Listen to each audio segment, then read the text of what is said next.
మీరు ఏ విధంగా సమాచారం సరే మీరు చిన్న దేశ భవిష్యత్తు నిర్వహించాల్సినటువంటి న్యాయమూర్తులుగా తయారవుతున్నటువంటి యువత ఇటువంటి దాంట్లో ఉంటే ఎంత ఎదుర్కొంటున్నది మీరు కార్యక్రమం ఇచ్చేసి జిల్లాలో ఉభయ గోదావరి జిల్లాలోనే అద్భుతమైనటువంటి కార్యక్రమాలు చేస్తున్నారని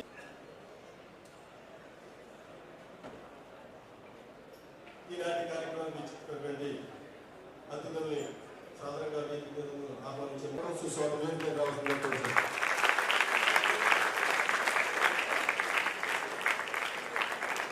అదేవిధంగా సర్సియర్ కళాశాల అటోనమస్ కాలేజీ 70 మంది విద్యార్థి కాలేజెస్ లో BBA కాలేజెస్ లో MBA కాలేజెస్ లో 60% 70% అందరూ తీసుకుంటారు సార్. ఇప్పుడు చాలా సింపుల్గా అప్పుడున్న ట్యాబ్లో పడదు. ఇది ఫస్ట్ టేస్ట్ చూడాలి, లేకపోతే ఒక రికగ్నిషన్ కావాలి. నాకు ఇలా చేస్తేనే నాకు సమాజంలో గొప్పటి కింద పెద్దోడి కింద గుర్తిస్తారు అని మీరు ఎప్పుడైతే అనుకుంటారు వీలు పెట్టు. అది కదా నీ సత్తా. ఆఫ్టర్ ఒక నలుగురు ఐదుగురు మనసు మీద ఉంటే ఏం ఉపయోగం?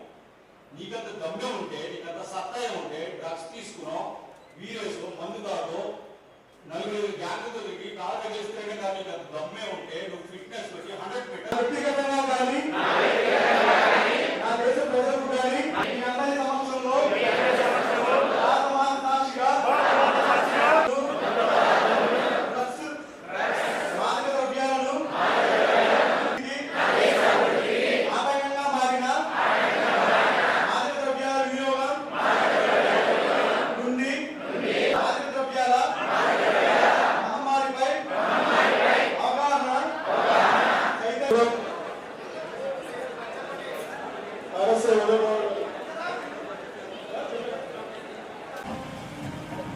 చెప్పండి.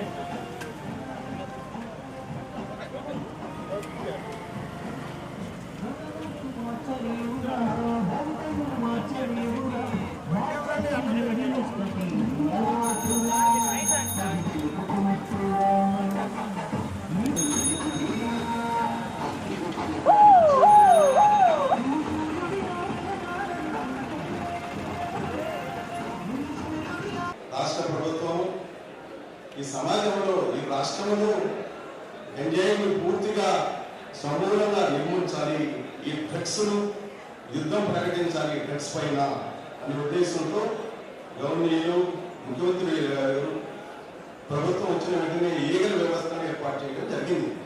అంటే ముఖ్యమంత్రి గారి యొక్క హోలిస్టిక్ ఏంటి అనేది మీకు అర్థం చేసుకోవాలి అనే ఉద్దేశంతో, అంటే మీ అందరూ మనందరూ బాగు కోసం ఈగల వ్యవస్థ అనేది క్రియేట్ చేసింది ప్రభుత్వం. తర్వాత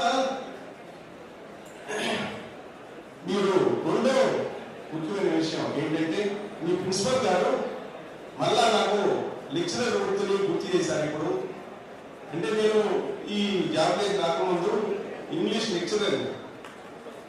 దానికి ఏంటంటే ప్రిన్సిపల్ గారు చక్రధర్ గారు ఒక విషయం చెప్పారు. అన్నిటికన్నా ముఖ్యం క్యారెక్టర్. మనిషి ఎంత ఎత్తుకు ఎదిగినా కూడా క్యారెక్టర్ 0 అయితే టోటల్ మనిషి కూడా 0 అయిపోతాడు.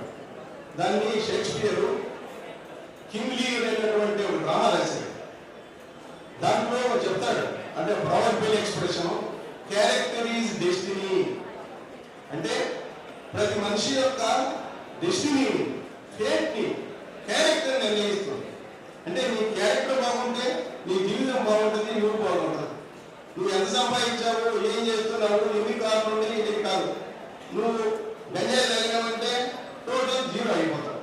అంటే క్యారెక్టర్ ఈజ్ డెస్టినీ అంటే ప్రిన్సిపల్ గారు చెప్పినట్టుగా క్యారెక్టర్ బాగాలేకపోతే మనం 0 అయిపోతాం జీవితం. అదేవిధంగా ప్రిన్సిపల్ గారు ఇంకో విషయం కూడా చెప్పారు, మన మైండ్ మనం కంట్రోల్ చేసుకోవాలి అంటే నిద్రను తేడా రాసినటువంటి ఒక గ్రంథాలు రాశారు.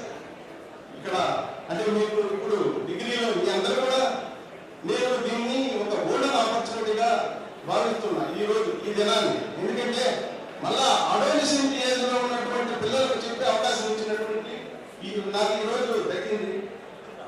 ముఖ్యంగా ఏంటంటే మిల్టన్ ప్యాకేజ్ లాస్ట్ ఏం చెప్తానంటే, the mind is its own heaven, the mind is its own place.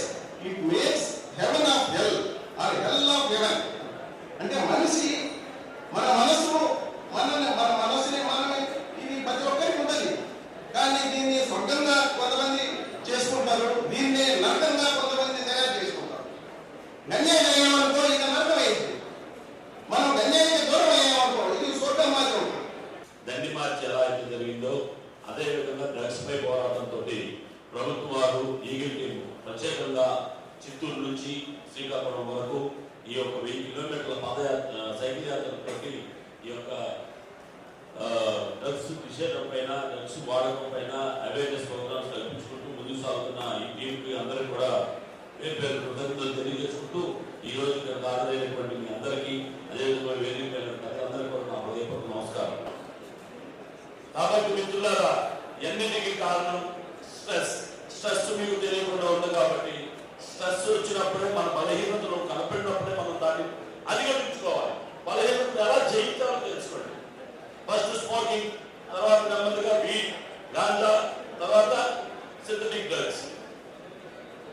So మీకు తెలిసిన మీరు ఇక్కడ ఉన్న వాళ్ళలో నేను చెడ్డోని ఏమన్నా చేయగలుగుతారా? ఎవడో చేయట్లేదు. అలానే నేను మంచోడిని చేయగలనంటే అది ధైర్యం లేదు మనకి. కాబట్టి ధైర్యం కావాలి. ధైర్యం కావాలంటే డిసిప్లైన్ కావాలి. డిసిప్లైన్ ఉంది అంటే నువ్వు ఏదైనా చెడ్డ పనికి నో అని చెప్పాలి. ఎవరైనా సిగరెట్ నాకు వద్దు తాగు, అరే రాదా సమ్మర్ వీలు తాగుతాం ఏమవుతు అని అంటాడు. వీలు లేదు నేను తాగు, నాకు కొన్ని బాధ్యతలు ఉన్నాయి, నా తల్లిదండ్రులు నన్ను కష్టపడి చదివిస్తున్నారు, నేను ఇక్కడికి వచ్చి ఉన్నాను, నేను హాస్టల్లో వెళ్తున్నాను, నేను ప్రభుత్వం ఇచ్చే ఆదాయ సంపూర్ణ దానిని నేను బతుకుతున్నాను, కాకపోతే మీ కళాశాల ఫీజులు ఇవన్నీ ఎవరు ఇస్తారు? ప్రభుత్వం కొన్ని కష్టపడి ట్యాక్స్ రూపంలో మనందరూ కట్టుబడి మీకోసం చదువుతుంది, మీ భవిష్యత్తు నిర్మించుకోవడం కోసం కష్టపడుతుంది. కాబట్టి మిత్రులారా గుర్తుపెట్టుకోండి, మీకు ఒక గోల్ ఉంది. ఆ గోల్ ఏంటంటే మీ జీవితంలో చక్కగా స్థిరపడటం. అంటే దానికి కావాల్సిన బెటర్ లైఫ్ లివింగ్. ఇప్పుడు మీ నాన్నగారు మీ ఇల్లు ఇస్తున్నారు, బండి ఇస్తున్నారు, అన్ని ఇస్తున్నారు. మనం బండి ఇస్తే మనం ఎవరు ఎంత ఘోరంగా తయారంటే నలుగురు మీ నాన్నగారు బండి ఇచ్చి ఇండియాలో బాబు అంటే నీకు లైసెన్స్ ఉండదు, హెల్మెట్ పెట్టుకో, పోనీ ఇద్దరు వెళ్తారు ఫ్రెండ్ అంటే కాదు, నలుగురు ఫ్రెండ్స్ నీకు ఇచ్చిన అన్ని మర్చిపోతున్నారు. మిమ్మల్ని గమనించలేదు అనుకుంటున్నారు. మీరు ప్రతి ఒక్కరు గమనిస్తున్నారు. మిమ్మల్ని గుర్తుపెట్టుకోండి. మేము చూడకుండా ఏమో చేస్తున్నాం, మేము అమ్మాయిలతో చాటింగ్ చేస్తున్నాం, ఆ అమ్మాయిలకి ఇష్టమైన మెసేజ్లు పెడుతున్నాం, లేకపోతే అమ్మాయిలు ఇష్టమైన అబ్బాయిలు మెసేజ్లు పెడుతున్నారు. ఇవన్నీ మానేసేయండి దయచేసి. మీకు ఇచ్చిన గోల్ మీరు చదువుకోవటం, మీకు ఉన్న కాంపిటీషన్ మీద ఎదగటం.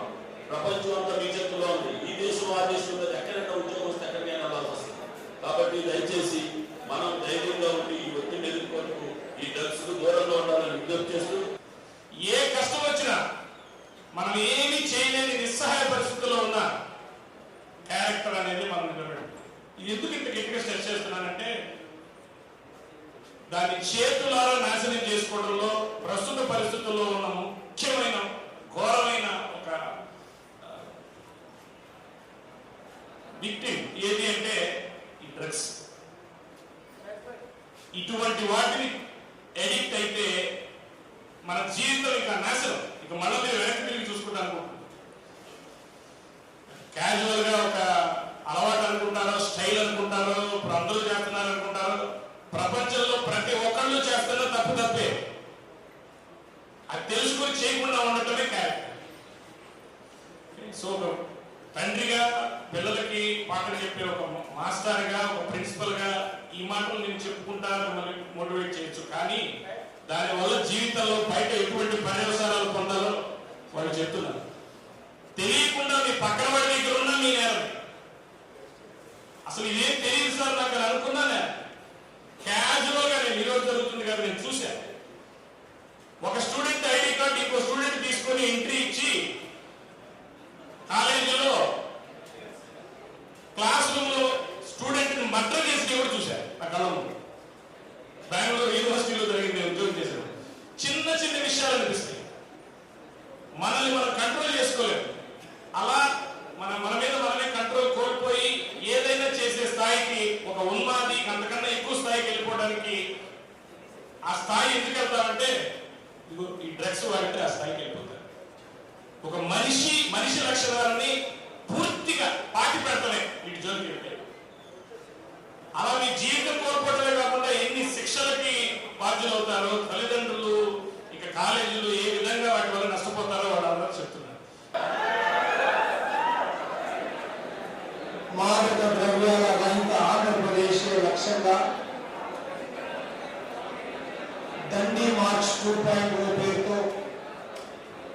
తిరుపతి నుంచి విశాఖపట్నం వరకు 1000 కిలోమీటర్ల మేర సైకిల్ యాత్ర చేసుకుంటూ 11వ రోజుగా 618 కిలోమీటర్లు సైకిల్ యాత్ర పూర్తి చేసుకొని ఈ రోజు ఈ ఏలూరు పట్టణంలోని విద్యా సంస్థలకే చారిత్రాత్మకమైనటువంటి సర్సిఆర్ కళాశాలలో జరుగుతున్నటువంటి ఈ సమావేశానికి మేమంతా కూడా దేశభక్తితో ఈ మనుటెండలు కూడా లెక్క లేకుండా యాత్ర ఎందుకు చేస్తున్నామంటే విద్యార్థుల్లో కొద్దో గొప్ప దేశభక్తిని చైతన్యాన్ని కలిగించాలనే సదుద్దేశం.